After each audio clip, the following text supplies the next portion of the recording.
xogayaha fulinta dawladda hoose Cusmaan Maxamed Sheekh ayaa waraysi gaar ah u siiyay TV-ga madaxa bannaan ee Bulsha TV ayaa waxa uu kaga hadlay khilaafkii dhawaanahanba ku kala dhex jiray xubnaha golaha deegaanka ee magaalada Burco kaasi oo ka hadlayana waxa uu yiri wax weyn uma arko caalamku kulligee wax way isku kala aragtid walaalaha laakiin wax soo fog uma arko oo wax iska dhamaanay marka lafteeda oo iska dhamaa mana arko golaha deegaanka laftoodu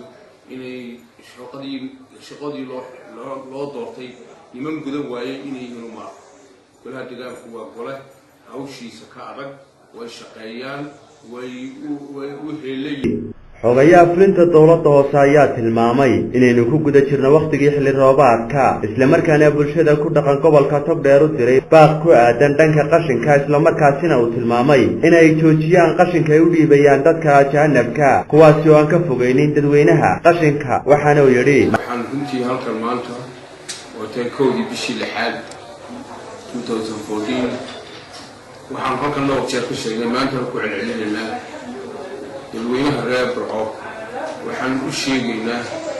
inay ku jiro xilli roobaad xilligii guga marka runtii xilligii guga roobku daayo waxaa iska bata